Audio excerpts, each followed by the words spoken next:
It's time for pretty good news from the Wisconsin Maritime Museum. Welcome aboard. I am Shane Lee of the Wisconsin Maritime Museum in Manitowoc. The holidays are a time for family and letting them know how much you care about them. My museum family is no different. That is why this episode of Pretty Good News honors the retirement of Education Assistant Sandy O'Connell.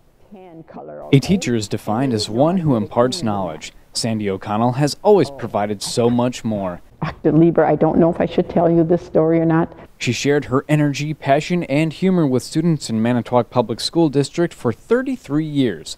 She retired in 2003 to spend more time with her husband, who developed cancer. Just because she left the schools did not mean Sandy was done teaching. There was an ad in the paper for a part-time educator at the museum, and I thought, I bet I'd like that. And I came and I got the job, and I've been blessed ever since with it. It was the best thing that could ever happen. I call it my encore career. Encore is absolutely the appropriate word for someone who truly performs lessons. Sandy transforms into Großmutti Gumpf to tell the story of her German immigrant ancestors' journey to America. You know hankies? Yeah. Today we have Kleenexes, but old grandmas like me, we know about hankies that you had. Sandy's living history presentations go back way farther than her time at the museum as Großmutti Gumpf.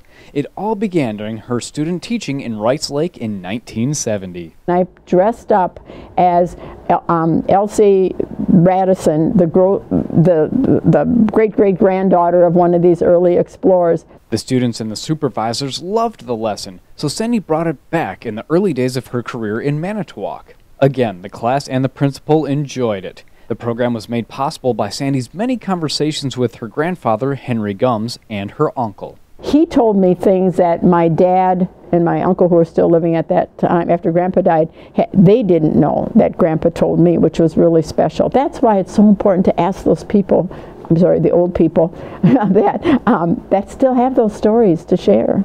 Sandy has contributed great amounts of time, knowledge, and energy to Wisconsin Maritime Museum, and the museum has given back. While developing the museum's World War II on the Homefront program, Sandy discovered letters from her deployed soldier father to her mother before they were married. Dad didn't want to get engaged or anything because he was always afraid he was never going to come back, even after they got serious. But for 3.5 years, that romance was all from letters.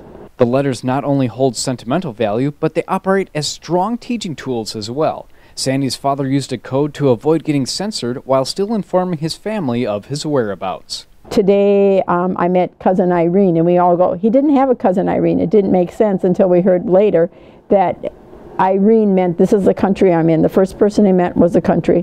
Then later on, I saw Cousin Ruth, which meant what city was he closest to? It would be Rome in Italy at that point. Sandy says she plans on using her retirement to spend more time with her family and volunteering in the community. She wants her legacy to be that education can be fun.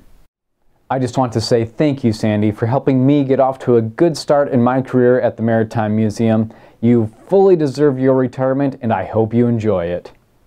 In this week's featured artifact, we talk with someone far from retirement. The museum's resident tool nerd, Kendra Lawrence, talks about an old tool chest. Hi, my name is Kendra Lawrence. I'm a new staff member at the Wisconsin Maritime Museum, and I am a tool nerd. I am a nerd about tools. So my favorite artifact is this wooden tool chest that we've got. We've packed it full of all kinds of different tools that probably would have come with it. We've got a series of hammers, gouges, chisels, blue chalk line, all kinds of things to sharpen your tools and maintain your tools as well. What's really neat about this one is that it's got a handle on one side, and that's probably something maybe a sailor or a craftsman made on board and kind of put their own personal style on. Another interesting part about these types of tool chests is they eventually kind of became your sort of starter kit for a homeowner. What I really like about studying tools is that the form of them doesn't change a lot through time. So a hammer that you find in ancient Rome looks a lot like a hammer that you can buy in the hardware store today.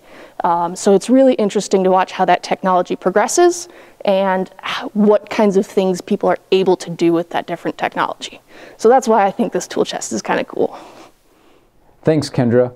For our joke of the day, we'll go back to the retired community. My Uncle Rich just celebrated his 75th birthday, and nobody delivers a punchline like him. Let's hear it, Uncle Rich. A sailor wants to dine at the yacht club. The dockhand says, "You gotta wear a tie to get in there." Sailor says, "I don't have a tie. The only thing I can put around my neck is a set of old jumper cables." The dockhand says, "Well, that'll be okay, but just don't start anything."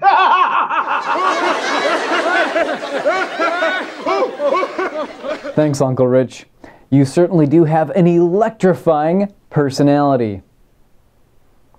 Just a reminder, no matter how bad things may seem, that traditional holiday fruitcake will last plenty long in the mail and probably about 2 months afterward. And that is pretty good news. Happy holidays!